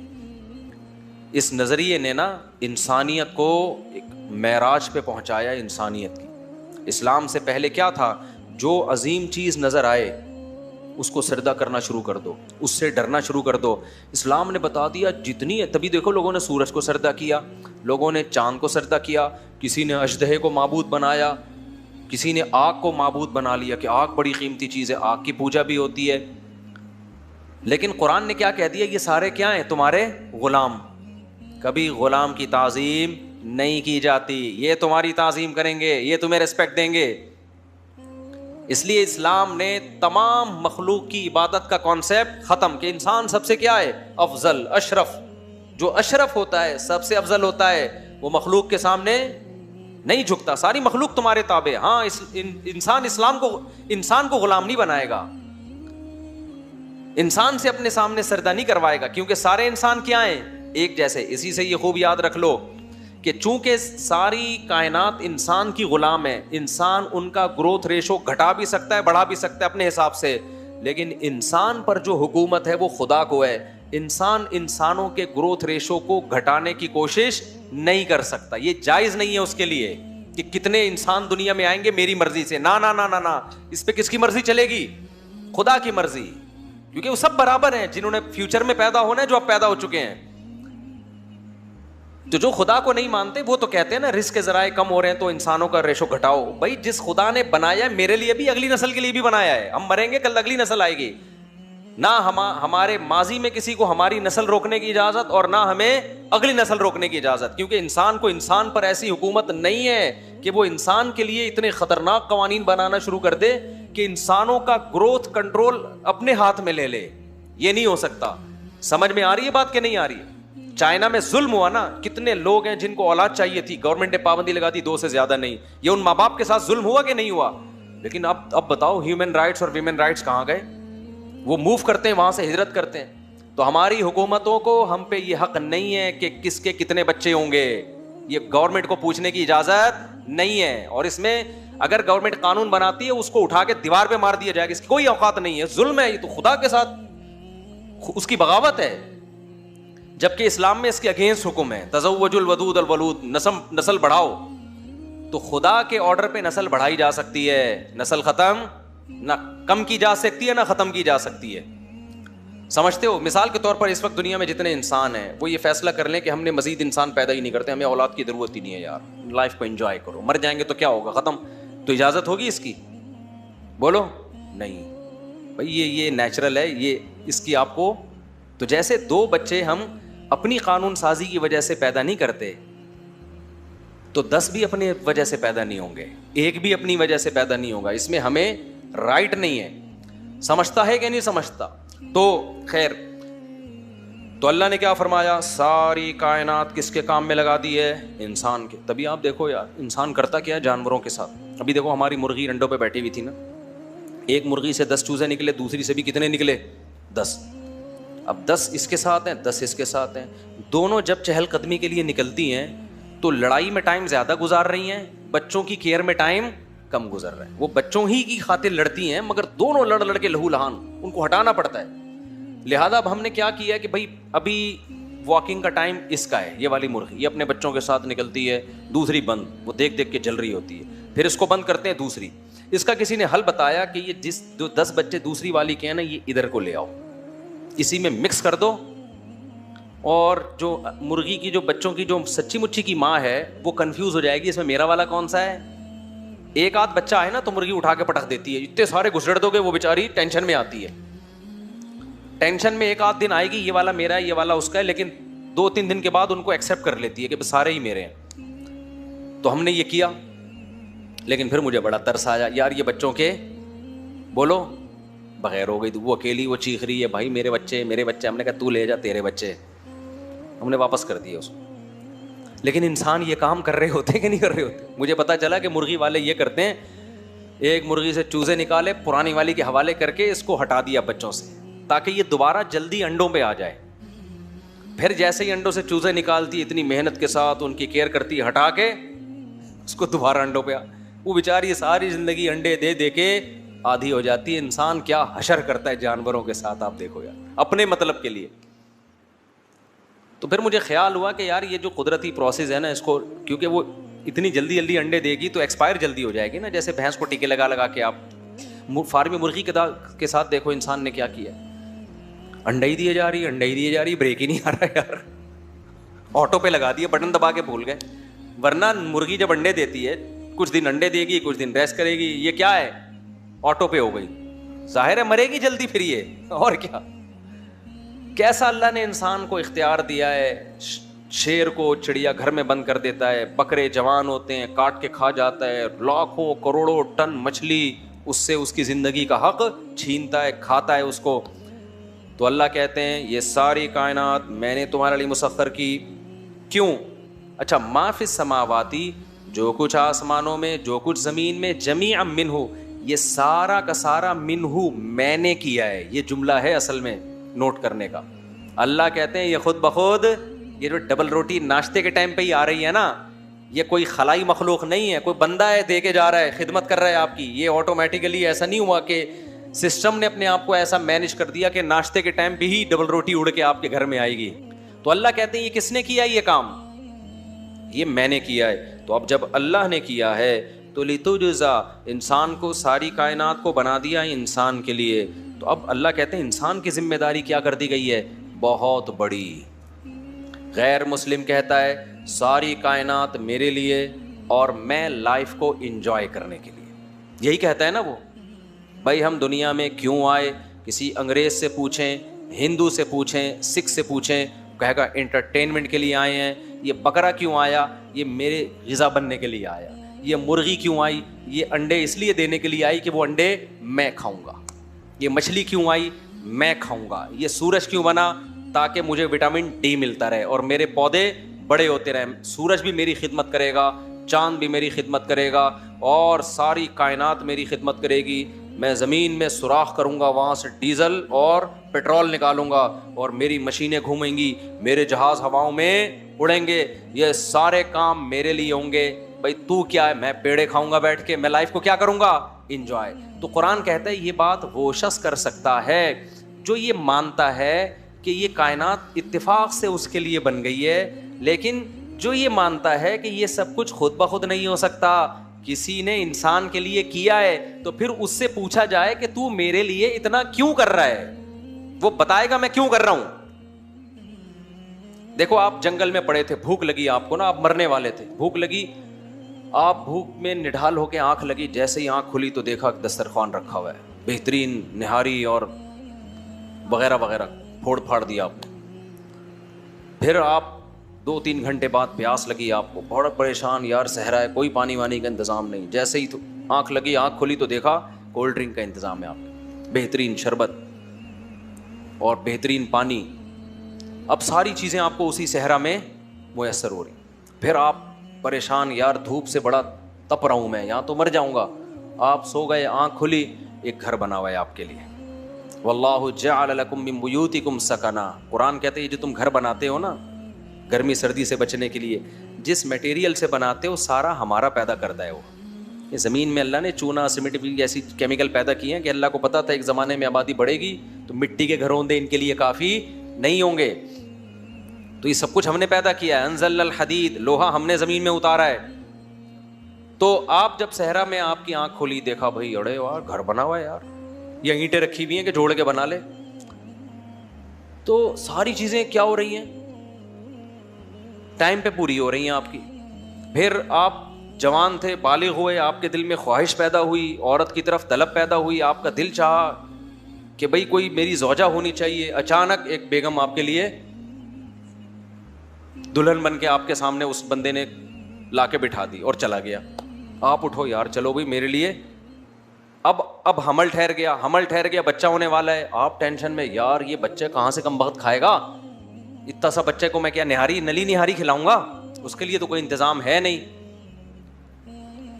تو آپ اگر پاگل ہو گئے نا تو آپ بولو کہ بچہ ہونا ہی نہیں چاہیے غربت مہنگائی میں, کیونکہ صرف نلی نہاری کا انتظام ہو رہا ہے اور بچے نہاری نہیں کھاتے. عقل مند ہوگا وہ کہے گا بے غیرت کم بخت جو تیرے لیے ہر چیز کا ٹائم پہ انتظام کر رہا ہے, تو پیدا ہونے دے, وہ پیدا ہونے کے بعد کر دے گا انتظام. آپ کہہ رہو نہیں پہلے انتظام کرے, او بھائی نہیں, تو پیدا ہونے دے. یہ فیملی پلاننگ والوں میں اور اسلام میں یہی فرق ہے. سمجھتے ہو کہ نہیں سمجھتے؟ اب کیا ہوا کہ جب بچہ پیدا ہونے لگا تو ماں کی چھاتیوں میں اسی نہاری سے وہ کھا نہاری رہی ہے, پی کولڈ ڈرنک رہی ہے, پیدا کیا ہو رہا ہے؟ دودھ. اب آپ پریشان, ابے بھائی دودھ تو ماں کی چھاتیوں میں پیدا ہو رہا ہے, بچہ پیے گا کیسے ہے بھائی؟ اس کو تو ابھی کچھ پتہ ہی نہیں ہے. کوئی ٹیچر کا انتظام ہونا چاہیے جو بچے کو سمجھائے. ایک معصوم بچہ جس میں نہ سمجھنے کی, نہ بولنے کی, نہ سوچنے کی صلاحیت, کوئی بڑا جاپان کا سائنسدان آنا چاہیے جو اس کو سمجھائے, اس کو ٹریننگ دے. نا نا نا نا نا, ادھر ماں نے گود میں بچہ اٹھایا اور بچہ اس کی چھاتی کی طرف لپکا کے یہاں سے ملے گا اور ایسے حلق میں اترے گا. خدا کی قسم, اتنا کچھ ہونے کے بعد بھی اگر آپ ٹس سے مس نہیں ہوتے اور آپ کہتے ہو مجھے اس سے کوئی غرض ہی نہیں ہے کہ نہاری کون رکھ کے جا رہا ہے, کولڈ ڈرنک اور پانی کا انتظام کون کر کے جا رہا ہے, ماں کی چھاتیوں میں دودھ کون پیدا کر رہا ہے, میں لائف کو انجوائے کروں گا. اور پھر اس کے بعد کچھ لوگ آئے جنہوں نے بتایا کہ یہ کوئی ذات ہے, خدا ہے جو انتظام کر رہا ہے. وہ کہہ رہا ہے کہ یہ تمہاری بیوی ہے, یہ میں نے تمہارے لیے پیدا کی, ناجائز عورت کی طرف مت جانا. آپ کہتے ہو میں جاؤں گا, میری زندگی, میری لائف, میں وہ کچھ کروں گا جو میرا دل چاہے گا. پھر پیغمبر آئے, انہوں نے سمجھایا کہ ہر وقت ٹائم پہ جو تیرے لیے انتظام کیا گیا ہے نا, یہ آٹومیٹیکلی نہیں ہوا, یہ کسی نے کیا ہے. جس نے کیا ہے وہ چاہتا ہے کہ تو 5 ٹائم عبادت, وہ نہیں کہہ رہا کہ سارا دن تو نماز پڑھتا رہے, وہ کہہ رہا 5 ٹائم عبادت کر لیا کر. آپ کہو میرے پاس ٹائم نہیں ہے, میں نہاری میں نیمبو جو نچوڑتا ہوں نا, اس نچوڑنے میں خود نچڑ جاتا ہوں بہت زیادہ. میری ایکچولی انرجی اتنی خرچ ہوتی ہے, مجھے اتنا اس کی فکر کرنی پڑتی ہے کہ میرے پاس ٹائم نہیں ہے نماز کے لیے. سمجھتے ہو کہ نہیں سمجھتے؟ پھر اس نے حکام دیے, بھائی یہ حکم ہے, یہ حکم ہے, آپ اس پہ سر نہیں اٹھا رہے. خدا کی قسم, پھر اس خدا کا اور اس نعمتیں دینے والے کا یہ حق ہے کہ سزا میں آپ کو جہنم کی آگ میں ڈال دے ہمیشہ کے لیے, کہ تو نے زندگی کی قدر نہیں کی, تو نے ان نعمتوں کی قدر نہیں کی, تو اپنی خواہشات میں مگن رہا, بنانے والے کو بھول گیا. آج جو ہم نے آیتیں پڑھی ہیں نا, ان آیتوں میں یہ بھی ہے فَالْيَوْمَ نَنْسَاهُمْ, ہم ان کو بھول جائیں گے جیسے یہ دنیا میں ہمیں بھول گئے تھے. ذالکم بانکم اتخذتم آیات اللہ ہزوا وغرتکم الحیات الدنیا. اللہ کہتے ہیں تو دنیا میں نہاریوں میں پڑھ کے, عورتوں میں حلال حرام کا فرق کیے بغیر, شراب کباب اور نماز سے پاک, نماز سے خالی زندگی, ان میں پڑھ کے تو خدا کو بھول گیا تھا اور تو نے اللہ کی آیتوں کو ہلکا لے لیا تھا. اتخذتم آیات اللہ ہزوا, لفظی ترجمہ اس کا ہوگا اللہ کی آیتوں کا مذاق بنا لیا تھا. لیکن اصل کیا ہوگا؟ مذاق ہلکی چیز ہوتی ہے نا. جب ہم کسی سے کوئی بات کہتے ہیں اور کہتے ہیں میں مذاق کر رہا ہوں, تو آپ اس کو سیریس نہیں لیتے. ہم جب کوئی سیریسلی بات کرتے ہیں تو آپ اس کو سیریس, ہم کہتے ہیں بھائی میں سیریس ہوں, اس کو غور سے سنو. تو اللہ کہتے ہیں تم نے خدا کی باتوں کو سیریس بولو نہیں لیا, تو آج ہم تمہیں بھول جائیں گے. اور اللہ جب بھولے گا نا تو بھائی اللہ نہیں, پھر قرآن بار بار کہہ رہے ہیں میں ترس نہیں کھاؤں گا, میں ترس نہیں, دنیا میں کھاؤں گا ترس, آخرت میں ترس نہیں کھاؤں گا میں.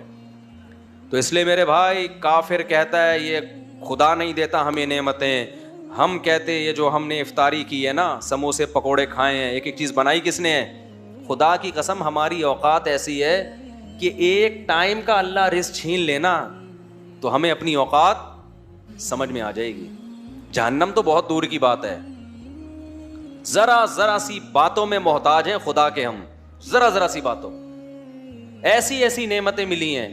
میں ایک واقعہ سناتا ہوں. ہمارے ایک ریلیٹیو نے بتایا کہ بہت بڑا کیپٹن تھا, بہت بڑا آفیسر تھا, مرچنٹ نیوی کیپٹن ہی ہوتا ہے سب سے بڑا آفس. اس کو پتہ نہیں کوئی بیماری ہو گئی کہ پلک جھپکتی تو اٹھا نہیں سکتا تھا اوپر, وہ اٹھاتا تو گراتا نہیں تھا کیونکہ اٹھانی, یہ جو مسلز ہیں نا ادھر کے یہ ڈیمیج ہو گئے تھے. کتنا علاج کرایا, فائدہ نہیں ہوا. تو اب آنکھیں ہر وقت کھلی رہیں, آپ کتنی ٹینشن میں آؤ گے نا, خشک ہونے لگتی ہیں. تو وہ پانی اپنے ساتھ رکھتا تھا, بار بار کپڑا ڈالتا اور آنکھوں میں پانی لگاتا. اس نے کہا مجھ سے کوئی کروڑوں اربوں روپے لے لے, سب کچھ لے لے, میری یہ بیماری ختم ہو جائے اس کی وجہ سے میں کس قدر ٹینشن میں ہوں. وہ لوگ جو غریب ہیں لیکن خدا نے ان کو یہ نعمت دی ہے کہ وہ اپنی پلکیں جھپکا, ہم آٹومیٹیکلی دن میں سینکڑوں بار اپنی پلکیں جھپکا بھی رہے ہوتے ہیں اور اٹھا بھی رہے ہوتے ہیں.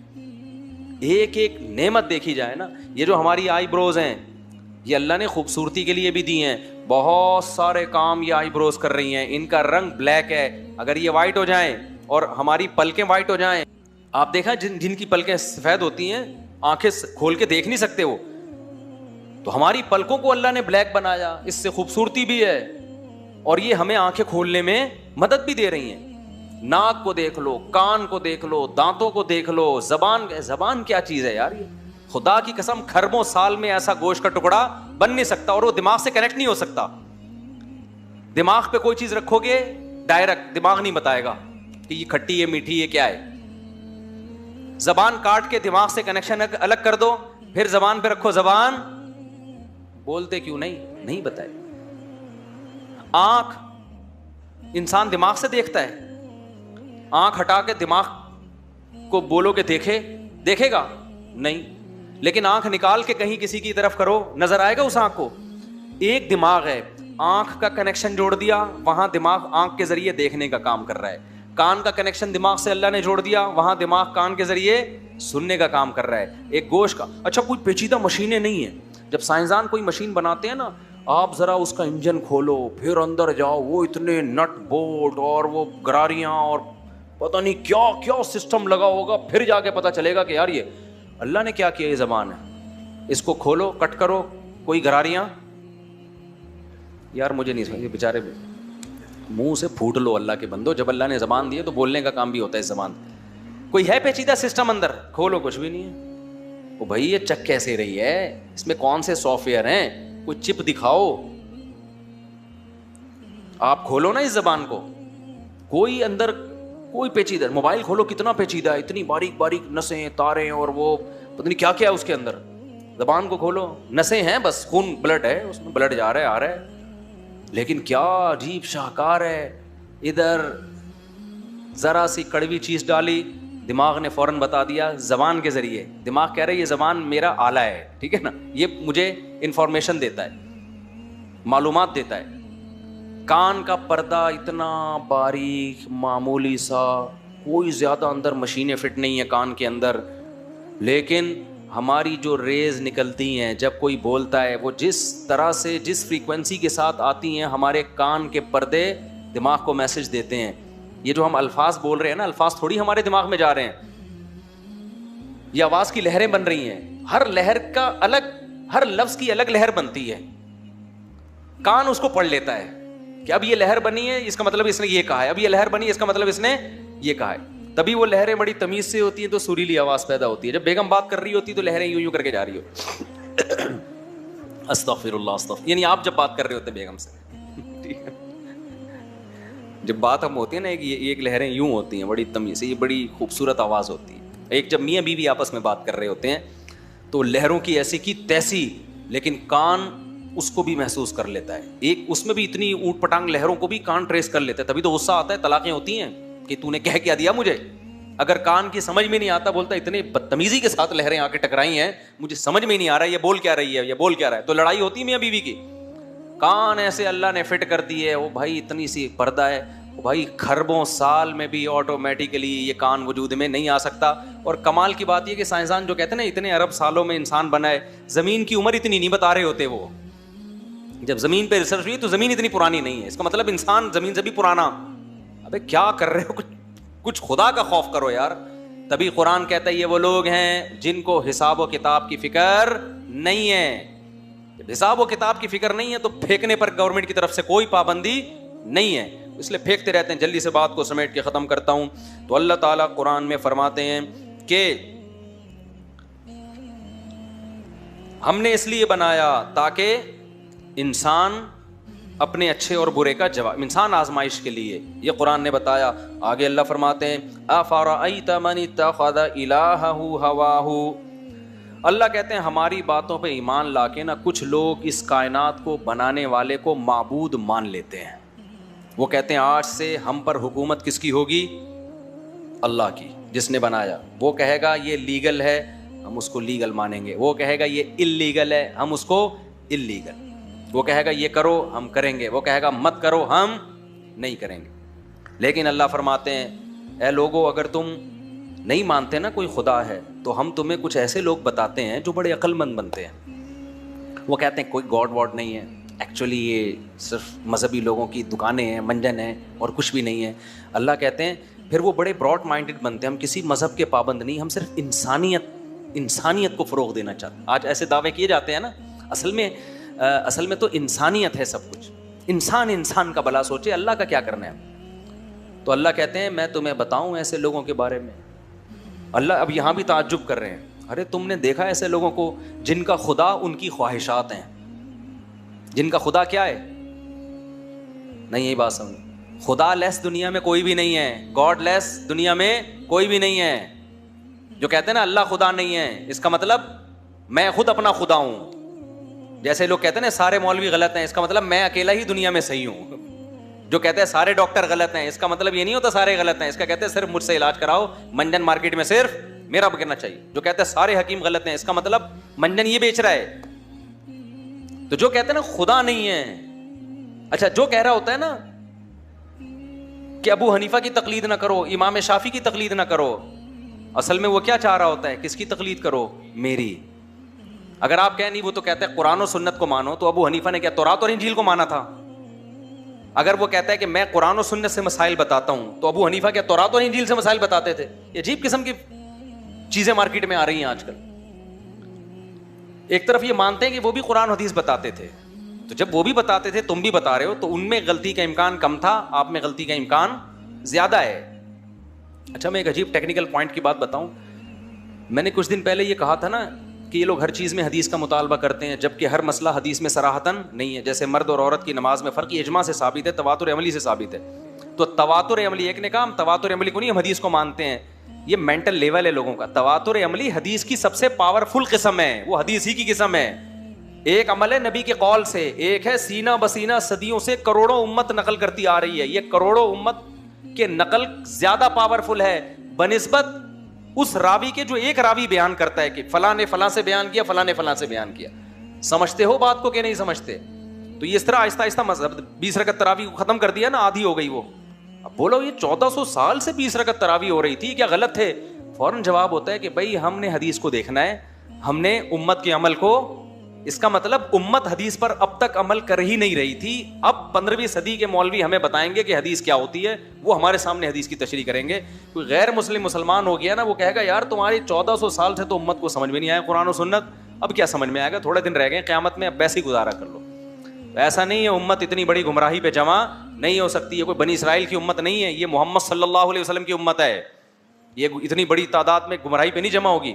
خیر ہم آگے چل کے جلدی سے بات کو ختم کرتا ہوں میں. اچھا میرے بھائی, وقالوا ما هي الہاں, تو اللہ کہتے ہیں کہ تمہیں تعجب نہیں ہوتا؟ تو اصل میں یہ جو کہتے ہیں نا ہمارا کوئی خدا نہیں ہے, تو ان کا خدا کیا ہے؟ ان کی خواہشات. جہاں ان کی خواہش ان کو چلاتی ہے وہاں یہ اپنی خواہش کو فالو کرتے ہیں. اور آج تو دنیا میں 2 اور 2 4 کی طرح یہ بات ہے. اتنی ذہین قومیں, اتنی پڑھی لکھی قومیں جو چاند پر کمندے ڈالنے کی باتیں کر رہی ہیں, اور وہ کر کیا رہی ہیں؟ قانون کیا پاس ہو رہے ہیں؟ ہومو سیکشولیٹی کو فروغ دیا جائے. یہ خواہشات کی بدترین غلامی, اس سے بڑی کوئی مثال ہوگی؟ حالانکہ اس میں انسانیت کی تباہی. وہ کام جو گدھے گھوڑے نہیں کرتے, میل سے کراس ہو, وہ کام انسانوں میں کیا کیا جا رہا ہے؟ پھیلایا جا رہا ہے چند لوگوں کے مفاد کے لیے, کیونکہ ان کو اس گندگی کی عادت پڑ گئی ہے. جیسے چند لوگ کو ہیروئن کی عادت پڑ جائے, تو بجائے اس کے کہ ان ہیروئنچیوں سے ہیروئن چھڑواؤ, ان چند پاورفل ہیروئنچیوں کے لیے سب کو ہیروئن پہ لگایا جا رہا ہے. زنا کو سوسائٹی میں پروموٹ کیا گیا, شراب کو پھیلایا گیا, انسانی حقوق کی باتیں بہت زیادہ, لیکن بوڑھے ماں باپ وہ گھر سے باہر, ان کے حقوق پہ کوئی آواز نہیں اٹھاتا کہ ان کو گھر میں رکھ کے پالو. کیوں؟ آواز اٹھانے والوں کے خود اپنے پیرنٹس کہاں ہوتے ہیں؟ اولڈ ہاؤس میں ہوتے ہیں. تو آپ اگر خدا کو نہیں مانو گے تو قانون سازی میں انسان اپنی خواہشات کو آقا بنا کے اس خواہشات پہ چلنا شروع کرے گا. تو اللہ فرماتے ہیں وَخَتَمَ عَلَىٰ سَمْعِهِ, یہ وہ لوگ ہیں أَضَلَّهُ اللَّهُ عَلَىٰ عِلْمٍ, جن کے پاس علم ہوتے ہوئے بھی اللہ نے ان کو گمراہ کر دیا. کمال کی بات ہے یعنی یہ آیت, یعنی وہ کوئی جاہل لوگ نہیں ہیں, پڑھے لکھے لوگ ہیں جو گمراہ ہو گئے ہیں. اس سے پتہ چلتا ہے کہ خدا پر ایمان لانا اتنا ضروری ہے کہ اگر کوئی پڑھا لکھا ہو کے بھی ایمان نہیں لے کر آئے گا تو اس کا پڑھا لکھا ہونا بھی اس کو سیدھے راستے پہ نہیں چلائے گا. تو جب پڑھے لکھے کا یہ حال ہوگا تو جاہلوں کا کیا حال ہوگا؟ اس لیے اللہ کی سب سے بڑی نعمت جو ہمارے اوپر ہے وہ کیا ہے؟ اسلام ہے, جو اللہ نے ہمیں دیا. آگے اللہ فرماتے ہیں وَخَتَمَ عَلَىٰ سَمْعِهِ, یہ وہ پڑھے لکھے لوگ ہیں جن کی کانوں پہ بھی اللہ نے مہر لگا دی ہے. جب آپ ان سے بات کریں گے تو یہ غصہ ہو جائیں گے, بولیں گے کیا دقیانوسی والی باتیں کر رہے ہو, زنا حرام, LGBT غلط. بھائی اس کی مرضی بھائی, وہ اپنا جیسے چاہیں. اس کی تو مولویوں کی باتیں ہیں, شادی بیاہ, بچے زیادہ, کیا ٹوپی ڈرامہ, پرانی زمانوں کی باتیں. حالانکہ یہ باتیں جتنی بھی مدلل ہوں, لیکن اللہ کہتے ہیں ہم نے ان کے کانوں پہ کیا لگا دی, مہر لگا دی. اب ان کو خدا کے علاوہ سب کچھ سمجھ میں آ رہا ہے. وقلبہ, دلوں پہ مہر, وجعل علی بصری غشاوہ, ہم نے ان کی آنکھوں پہ پردہ ڈال دیا, اب انہیں سیدھا راستہ نظر نہیں آ رہا. فمن یہدیہ من بعد اللہ, اب کون ہے جو اللہ کے سوا ان کو ہدایت دے. اللہ ہی ان کے دلوں سے سیاہی کو دور کر دے تو دور کر دے, ان میں یہ صلاحیت نہیں ہے. آگے قرآن کہہ رہا ہے وقالوا ما ہی الا حیاتنا الدنیا, اس دعوے کو پھر اللہ نے ریپیٹ کیا. پہلے اللہ نے کافر کا یہ دعویٰ نقل کیا نا کہ کوئی حساب و کتاب نہیں ہے. اب آگے دوسرے الفاظ میں اللہ اس دعوے کو نقل کرتے ہیں کہ یہ کہتے ہیں کہ صرف یہی دنیا ہے, نموت و نحیا, اس میں ہم مرتے بھی ہیں, پیدا بھی ہوتے ہیں. سوال پیدا ہوتا ہے بھائی مارتا تو اللہ ہے, موت زندگی بھی اللہ دیتا ہے, تو وہ کہتے ہیں نا نا نا, وما یہلکنا الا الدہر, جو زمانہ ہے نا یہ زمانے کے تصرفات ہیں. زمانہ ہی پیدا بھی کرتا ہے اور زمانہ ہی بولو مارتا, یعنی ٹائم. زمانے کو ہم کیا کہیں گے, ٹائم. ٹائم پیدا کرتا ہے اور ٹائم کیا کرتا ہے, مار دیتا ہے. بالکل ڈاروین کا نظریہ ہے کہ نہیں ہے. ڈاروین بھی تو یہ کہا نا کہ کروڑوں اربوں سال ایک اتنا ٹائم گزر گیا تھا کہ اس ٹائم میں یہ ممکن ہے کہ بندر سے وسیم بھائی بن جائیں. یہ ٹائم کی وجہ سے ایسا ہوا. تو یہ نظریہ ڈاروین کا نہیں ہے, یہ بہت پرانے نبی کے دور کا ہے. وہ کہتے تھے یہ ٹائم ہے جس کی وجہ سے ٹائم گزر گیا, ایک بہت عرصہ گزر گیا تو ایک وسیم بھائی وجود میں آ گئے اور ایک عورت وجود میں آ گئی اور پھر وہ ملاپ سے بچہ ہو گیا, تو یہ ٹائم ہے. اور پھر وہ پیدا اس طرح کا ہوا ہے کہ وہ ٹائم کے بعد ایکسپائر ہو جاتا ہے, تو وہ ٹائم کی وجہ سے ایکسپائر ہو گیا. ایکسپائر ہو گیا تو کیا ہو گیا, مر گیا. تو سب کچھ کون کر رہا ہے, ٹائم. لہذا کوئی حساب کتاب نہیں ہے. اسی کے سارے جواب اللہ نے دیے. اللہ کہتے ہیں وما لہم بذلک من علم, کیا زبردست بات قرآن نے کی ہے جو آج پر فٹ آ رہی ہے. قرآن کہتا ہے اس دعوے پر ان کے پاس کوئی دلیل نہیں ہے. 200 سال پہلے ڈاروین نے یہ باقاعدہ آفیشلی سائنسدانوں کی طرف سے اناؤنس کیا تھا, اور آپ حیران ہوں گے 200 سال میں بھی ڈاروین کا نظریہ سائنسی طور پہ پروف نہیں ہو سکا. اب تک بھی وہ ایک تھیوری ہے, تحقیق سے ثابت نہیں ہوا. تو قرآن کیا کہہ رہا ہے کہ ان کے پاس اس دعوے کی کوئی دلیل نہیں ہے, لیکن ملحد اس دعوے کو ایسے پیش کرتے ہیں جیسے یہ سائنسی لحاظ سے ثابت ہو چکا ہے, حالانکہ وہ اب تک ثابت نہیں ہوا. ہمارے ایک دوست تھے, انہوں نے مجھے بتایا کہ میں جرمنی کی کسی یونیورسٹی میں تھا, تو وہاں ایک پروفیسر جو ایتھیسٹ تھے, وہ ایتھیزم پہ کچھ مقالے شقالے لکھوا رہے تھے, تو سب سے رائے لے رہے تھے. تو انہوں نے میں نے کہا سر میں ایک بات کہنا چاہتا ہوں. اچھا گوروں میں ایک بات ہے کہ وہ سن لیتے ہیں تمیز سے آپ کیا کہہ رہے ہیں. کہہ رہے میں کھڑا ہوا تو انہوں نے مجھ سے پوچھا کہ جی آپ کیا کہنا چاہتے ہیں. کہتے میں نے کہا سر یہ بالکل غلط ہے, میں اس نظریے کو غلط مانتا ہوں. انہوں نے کہا کیوں بھائی. کہہ رہے میں نے کہا سر 200 سال ہو گئے, یہ ایک چیز پیش کی گئی تھی 200 سال تک اب تک ثابت نہیں ہوا. تو 200 سال بہت ہوتے ہیں کسی چیز پہ ایویڈنس کے جمع ہونے کے لیے. ابے وسیم نے دعویٰ کیا کہ ستار نے میرے کروڑ روپے کھائے ہیں, عدالت کہے گی بھائی گواہ لے کر آ یا ثابت کر. آپ گواہ لے کر آئے, ثابت تلاش کر رہے ہو, گواہ مل نہیں رہی. آپ نے کہا وہ جو ٹی وی کیمرے ہوتے ہیں ان میں دیکھو. پھر آپ نے کہا یار کھائے کس نے تھے پیسے, ستار نے, ایسا نہ ہو کہ کسی اور نے کھائے ہوں, ستار نے پیسے. آپ نے اس کو کٹ لگوائی کہ اس کے زبردستی اگلوا کے ریکارڈنگ کر لو اس کی. 1 سال گزر گیا, آپ کے پاس ثبوت نہیں. عدالت کہے گی بھائی ثبوت لے کر آپ کہیں سر مل نہیں رہے. عدالت کہے گی چل 1 سال کا میں تجھے اور موقع دے رہا ہوں, ہم تجھے 1 سال کے لیے اور موقع دے رہے ہیں. آپ نے پھر 1 سال میں اس کو سمجھایا, اللہ کے عذاب سے ڈرایا, مان لے, ہر طرح کے ثبوت کوشش کی. 2 سال 3 سال 4 سال 200 سال گزر گئے. عدالت کیس کو کیا کرے گی, بولے گی بس کرے یار. 200 سال کوئی نظریہ ثابت کرنے کے لیے ٹائم 200 سال کا کیا ہے بہت. تو سائنسدانوں 200 سال میں بھی اب تک ڈاروین کا نظریہ ثابت نہیں ہوا ہے. اشارے وغیرہ ہیں کہ وہ ایک دفعہ ایک بندر دیکھا تھا, 2 مادی تھی, تو شاید یہ وہ درمیان میں ہو. ابے بندر جب انسان بنا تو دم غائب ہوئی, تو سوال ایک بڑا ہوتا ہے نا, اچانک کیسے غائب ہو گئی. تو آہستہ آہستہ چھوٹی ہوئی ہوگی نا. تو کچھ کروڑوں بندر ایسے ہوں گے جن کی دم آدھی ہوگی, کچھ کروڑوں بیچ میں ایسے ہونے چاہیے جن کی جو ارتقائی مراحل طے کر رہے ہیں نا. ابے 6 گاڑیاں کراچی سے پشاور جا رہی ہیں آگے پیچھے, تو کچھ پشاور پہنچ چکی ہوں گی, کچھ ملتان پہ ہوں گی, کچھ حیدرآباد پہ ہوں گی نا, فاصلے سے آ رہی ہیں نا. یہ کیا بات ہے کہ پوری بندروں کی نسل اچانک وسیم بھائی بن گئی؟ یہ تھوڑی ہو سکتا ہے. بیچ میں جو کچھ ایسے ہونے چاہیے, تو تھوڑے سے بندر ہوتے, تھوڑے سے انسان ہوتے. کیا خیال ہے؟ آدھے بندر جیسے آدھے انسان جیسے, کچھ تھوڑے سے ایسے ہوتے جو, تو ایسا ایک طویل سلسلہ ہونا چاہیے تھا. تو یہ کیا ہو گیا کہ بھائی, لیکن ہو سکتا ہے کوئی بندر ایسا دریافت ہو جائے جو تھوڑے سے اس میں لگ رہے ہوں کہ آدھے وسیم بھائی لگ رہے ہیں, ابے یار وسیم کو ہٹاؤ یار, آدھا یہ انسان لگ رہا ہے, آدھا کیا لگ رہا ہے, آدھا بندر لگ رہا ہے, تو یہ وہ بیچ کی نسل ہے, کچھ مل جائے. قرآن کہہ رہا ہے کہ 200 سال مل گئے. ما لہم بذالک من علم ان ہم الا یظنون. اللہ کہتے ہیں بغیر دلیل کے صرف گمان پہ چل رہے ہیں. یہ اللہ کی بات کا انکار کر رہے ہیں صرف کس پر؟ گمانوں کی بیس پہ. ان کے پاس کوئی ثبوت نہیں, اور جبکہ خالق کے وجود کے ثبوت بے تحاشا ہیں. ہر چیز. اللہ کہتے ہیں پوری کائنات نہیں, کائنات کا ایک ایک ذرہ گواہی دے رہا ہے کہ مجھے کوئی بنانے والا ہے. ذرے کا لفظ کیوں؟ آپ ایٹم کو توڑتے ہیں نا, تو الیکٹران پروٹون کا جو سسٹم ہے وہ سسٹم بتا رہا ہوتا ہے کہ میں خود سے نہیں بنا, مجھے کسی نے ایڈجسٹ کیا یہاں پہ. تبھی تو ایک الیکٹران دائیں سے بائیں ہوتا ہے اور پورا فیملی سسٹم تباہ کر دیتا ہے. بیگم الیکٹران کی طرح ہوتی ہے, اگر وہ دائیں بائیں ہو گئی نا, تو جیسے ایک الیکٹران ادھر سے نکل کے ادھر کا بیڑا غرق کرتا ہے, تو بیگم بھی جب گھر سے شارٹ, تو سوسائٹی کا بیڑا غرق. یہ گھر ٹوٹتا ہے, پھر دوسرا گھر وہ وغیرہ, وہ پھر ڈیٹیل میں اس دن بتا چکا ہوں, بس آخریات پڑھ کے بیان ختم کرتا ہوں. تو اللہ فرماتے ہیں وَإِذَا تُتْلَىٰ عَلَيْهِمْ آيَاتُنَا بَيِّنَاتٍ. ان کے پاس خود تو کوئی دلیل ہے نہیں, پھینکتے رہتے ہیں کہ خود بنی ہے, زمانے کا تصرفات ہیں.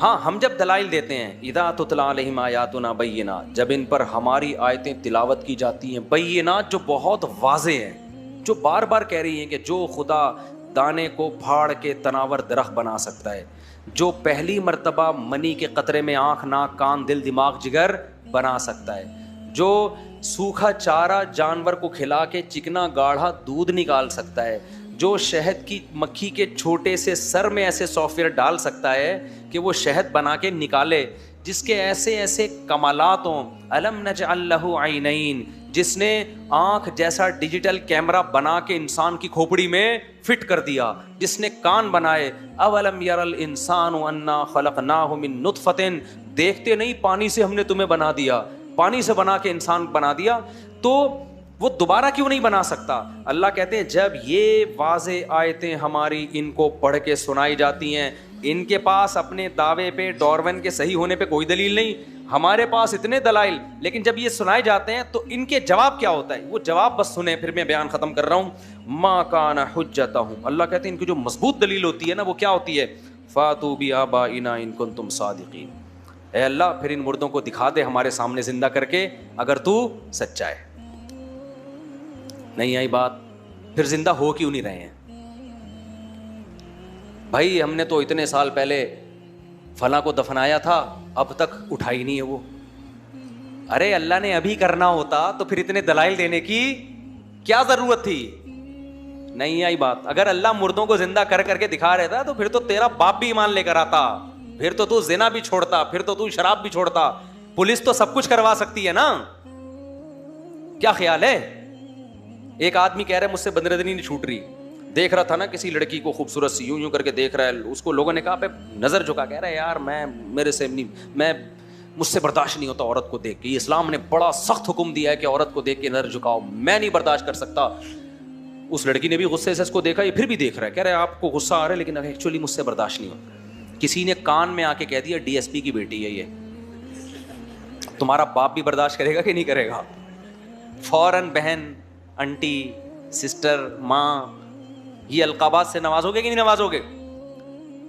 حضرت حکیم اختر صاحب رحمہ اللہ, اللہ ان کی عمر برکت دے, وہ یہ مثال دیا کرتے تھے کہ جو عورتوں کو دیکھ رہے ہوتے ہیں نا, ہم سے برداشت نہیں ہوتا, ان کو پتہ چل جائے نا یہ تھانے دار کی بیٹی ہے اور وہ بڑی بڑی مونچھوں کو تاؤ دے کے تجھے دیکھ رہا ہے کہ یہ ادھر دیکھتا ہے کہ نہیں دیکھتا, پھر دیکھتے ہیں کہ تو دیکھتا ہے کہ نہیں دیکھتا. تو اللہ کہتے ہیں ان کی دلیل کیا ہے؟ کیا ایتو بآبائنا ان کنتم صادقین, بھائی ہمارے باپ داداؤں کو زندہ کر کے لا کے دکھا دو پھر ہم مان لیں گے. تو اللہ کہتا ہے ایسا نہیں ہے, ہم نے بہت کچھ کر دیا, اب کچھ ہمارے کہنے سے ماننا پڑے گا. قل اللہ یحییکم ثم یمیتکم، اے نبی ان سے کہہ دیجئے اللہ ہی پیدا کرتا ہے، زمانہ پیدا نہیں کرتا. ثم یمیتکم، زمانہ نہیں مارے گا، کون مارے گا؟ اللہ مارے گا. ثم یجمعکم الی یوم القیامہ، اور پھر تمہیں دوبارہ ایک زندہ کر کے قیامت کے دن اپنے سامنے جمع کر دے گا. ولکن اکثر الناس لا یعلمون، اللہ کہتے ہیں لیکن اکثر لوگ ہماری اس بات کو نہیں مانتے. تو نہ مانو، جب اللہ اپنی آنکھوں سے دکھا دے گا تمہیں تو تمہارے باپ کو بھی ماننا پڑے گا. آج میں کہیں بیان کے لیے گیا، اللہ ہمارا ایمان مضبوط کرے بھائی. اور ان سب باتوں کا حاصل یہ کہ انسان کے بچے بن جاؤ. زنا چھوڑ دو، شراب چھوڑ دو، انٹرنیٹ پر فحش فلمیں دیکھنا بولو چھوڑ دو، اور ماں باپ کو ستانا چھوڑ دو، اور اس خوف سے نسل روکنا کہ کھلاؤں گا کہاں سے، اس جرم سے بولو نا توبہ کر لو کہ کھلاؤں گا کہاں سے، مہنگائی ہے، اس خوف سے نسل روکنا جائز نہیں ہے. ہاں بیوی بیمار ہے تو ایک الگ بات ہے، بیمار ہونے کی وجہ سے بعض دفعہ سارے ڈاکٹر کہہ رہے ہوتے ہیں بھائی اس میں تحمل نہیں ہے، تو ایک الگ بات ہے. اس خوف سے نسل روکنا کہ کھلاؤں گا کہاں سے، یہ حرام ہے. اور جرائم کیا ہے؟ تغییر خلق اللہ، مرد عورت بن جائے، عورت کیا بن جائے؟ مرد بن جائے. داڑھی کٹانا بھی میرے بھائی کبیرہ گناہ ہے، اس سے بھی توبہ کرو. سود کھانا کبیرہ گناہ ہے، نماز چھوڑنا کبیرہ گناہ ہے. ان سب جرائم سے توبہ کرو. تو وہ میں سنا رہا تھا کہ وہ باپ سے مجھے یاد آیا. آج میں کہیں گیا نا، وہ ایک صاحب آئے مجھ سے ملنے کے لیے، بڑے آفیسر تھے، تو انہوں نے کہا یار میری بیگم کہہ رہی ہے کہ مفتی صاحب سے مل رہے ہو، مجھے ڈر لگ رہا ہے کہیں دوسری شادی کا ذہن نہ بن جائے. تو میں نے بیگم کو بول دیا ہے کہ میں کبھی بھی نہیں کروں گا کچھ بھی ہو جائے. میں نے کہا تمہارا باپ بھی کرے گا، تو ہمارے پاس آ گیا ہے نا، تیرا باپ بھی کرے گا. کچھ دن رہے تو صحیح ہمارے پاس، بڑے اچھے اچھے آئے ہیں. خیر پھر مجھے ڈر ہوا اس کی بیگم میرے بد دعائیں نہ دے. کہانی میں نے کہنے کا دل چاہ رہا تھا، وہ اصل میں مجلس ایسی تھی تو میں نے آہستہ سے بولا، اور پھر مجھے خیال ہوا کہ میں اس کو بولوں گا کہ جب آپ یہ کہہ رہے تھے نا تو میرے دماغ سے نکل رہا تھا، میرے دماغ میں، کہ تیرا باپ بھی کرے گا. زور سے نہیں بولا میں نے، وہ پھر سب لوگ بیٹھے ہوئے تھے، وہ مسئلہ ہو جاتا ہے. مفتی صاحب کوئی عام بندہ جو علماء کے بیان سنتا ہوں، توجہ سے سنتا ہوں، اس میں کمی بیشی کے بغیر یوٹیوب چینل پر خود بیان کرنا چاہے تو اس عام بندے کے لیے جائز ہے؟ یعنی میں عالم اور مفتی نہیں، لیکن لوگوں کو نصیحت، وہ باتیں نصیحت کی کر سکتے ہیں جو بالکل کامن ہیں، زیادہ پیچیدگیوں میں نہ جائیں. تو غیر عالم بھی واز کہہ سکتا ہے، لیکن جو اسلام کی کامن باتیں ہیں وہ کہہ سکتا ہے، اس کے علاوہ نہیں. زیادہ پیچیدگی میں جائے گا پھر مسئلہ خراب ہوگا. اگر امام جلدی تراویح میں قرآن سنائے جو بالکل سمجھ نہ آئے تو قرآن کی بیعت بھی ہے کہ نہیں؟ بالکل ہے، اتنا کہ یعلمون تعلمون کا فرق ہی پتہ نہ چلے. اگر کوئی 8 رکعت تراویح کے بعد مسجد میں پہنچ جائے تو پہلے 4 فرض 2 سنت پڑھے گا، یا ڈائریکٹ پہلے 4 فرض پڑھے گا اور 2 سنت کی کہیں اکیلے تنہائی میں اکیلے جگہ ہو تو ٹھیک ہے، ورنہ جہاں جماعت ہو رہی ہے وہاں 2 سنت نہیں پڑھ سکتا. یا ڈائریکٹ 9-10 تراویح کی جماعت میں شریک ہوگا، پہلے فرض پڑھ لے، سنتیں پڑھ لے، پھر اس کے بعد تراویح میں شریک ہو جائے، اور جو تراویح ہو چکی ہے اس کو وتر کے بعد پڑھ لے. اگر صبح کی نماز میں امام صاحب دوسری رکعت کے رکوع میں ہو تو 2 سنت پڑھے یا جماعت میں شامل ہو جائے. 2 سنت پڑھنا اس وقت جائز ہے جب جماعت ملنے کا یقین ہو، کم از کم 1 رکعت ملنے کا. اگر آپ کو یہ ہے کہ 2 سنتوں میں، فجر کی 2 سنتوں میں لگ گیا تو دونوں رکعتیں نکل جائیں گی، پھر 2 سنتیں پڑھنا جائز نہیں، اور جہاں جماعت ہو رہی ہے اسی جگہ کھڑے ہو کے پڑھنا بھی جائز نہیں. اگر کوئی پیچھے بہنیں اور والدہ اور بابیاں ہوں تو اس طرح جائز ہے. جی جائز ہے بالکل، گھر میں تو پڑھائے ہیں نماز، اگر پیچھے بہنیں بھابیاں کھڑی ہوئی ہیں تو ٹھیک ہے. اگر کوئی شخص سنت موقع میں قضا نماز لٹا دی تو یہ جائز ہے. نہیں، سنت موقعہ پڑھیں، قضا بھی پڑھیں، سنت موقعہ ایسے مسلسل چھوڑنا ٹھیک نہیں ہے. 2 رکعت نفل اس طرح پڑھنا کہ اپنی زبان میں دعائیں مانگے. نماز کے اندر اپنی اخپل زبان میں دعا مانگنا جائز نہیں ہے. نماز کے اندر عربی میں بھی دعا بھی عربی میں ہوگی، اور عربی بھی اپنی بنائی بھی نہیں، بلکہ وہ جو قرآن و حدیث کی دعائیں ہیں، کیونکہ نماز میں کلام نہیں کر سکتے تو اپنے الفاظ میں دعا مانگنا بھی کلام ہے.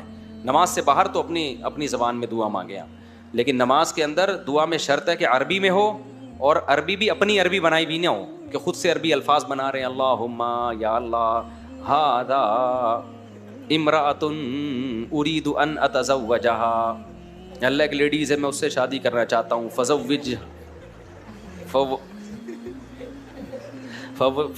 فزوجہا ایایا. تو ہے تو عربی میں، لیکن نماز میں اس کی اجازت نہیں. سمجھتے ہو؟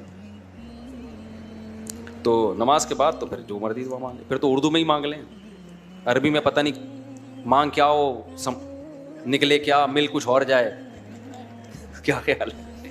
وہ ہمارے حضرت ایک واقعہ سناتے تھے. ایک آدمی دعا مانگ رہا تھا غریب آدمی تھا, اللہ لوگوں کو, اتنے لوگوں کے پاس گھوڑے ہیں, سواری ہے, اللہ تو مجھے بھی گھوڑا دے دے, تو مجھے بھی کیا دے دے. دیہاتی تھا, سیدھے سادے لوگ ہوتے ہیں دیہاتی. دعائیں مانگ رہے, اللہ مجھے بھی گھوڑا دے دے, مجھے بھی گھوڑا دے دے. اب کہیں جا رہا ہے تو ایک کسی سیٹھ کی گھوڑی نے بچہ دیا, وہ بچہ سیٹھ سے اٹھ نہیں رہا تھا. اس نے اس کو بولا تو اٹھ, چپت لگائی, دیکھا غریب آدمی ہے تو اس سے خدمت لو زبردستی, چپت لگا کے گھوڑی کا بچہ اس کے کندھے پہ ڈال دیا, بولا اس کو میرے گھر پہنچا. اب یہ پریشان, یار اتنا وزنی چیز میرے کندھے پہ آ گئی, چلتا ہوا جا رہا ہے, کہہ رہے اے اللہ تو دعا سنتا تو ہے, سمجھتا نہیں ہے. میں نے گھوڑا مانگا تھا نیچے کے لیے, تو نے میرے اوپر چڑھا دیا. اس کو خیال ہوا میں نے دعا کلیئر نہیں کی ہے نا, میں نے مانگا کہ اللہ تو مجھے گھوڑا دے دے, تو اللہ نے دے تو دیا, لیکن میں نے اس لیے تھوڑی مانگا. کہہ رہے اللہ تو دعا سنتا تو ہے لیکن سمجھتا نہیں ہے. استغفر اللہ, کفر کا فتویٰ نہ لگ جائے میرے اوپر. میں نے نہیں کہا, اس نے کہا. بھائی حقیقت میں اللہ دعا سنتا بھی ہے اور سمجھتا بھی ہے. اچھا, سگریٹ پینا اسلام میں جائز ہے, مکروہ ترین عمل ہے, حرام نہیں ہے لیکن بہت سخت مکروہ ہے, برا کام ہے. اچھا میرے بھائی مفتی صاحب, میں نے ٹیوزڈے والا دن سوال کیا تھا کہ پوچھا تھا, ابے کیا لکھا ہوا ہے یار, آپ سمجھ کے بتائیں کیا کہہ رہا ہے یہ. اچھا میرے بھائی, یہ بھی وہی ہے. مفتی صاحب ہمارے دوستوں کا گروپ ہے جس پہ ہم جائز بدماشی کرتے ہیں, مگر اس گروپ کے, پھر وہ فرقہ وارانہ سوال نہیں پوچھا کرو نا, فرقوں کے نام لے لے کے. فرقوں کے نام لینے کی کسی کو پرچی میں اجازت نہیں, فلانا ٹمکانا. میں اعتکاف میں آنے کے بعد, اچھا میرے اعتکاف میں آنے کے بعد میری والدہ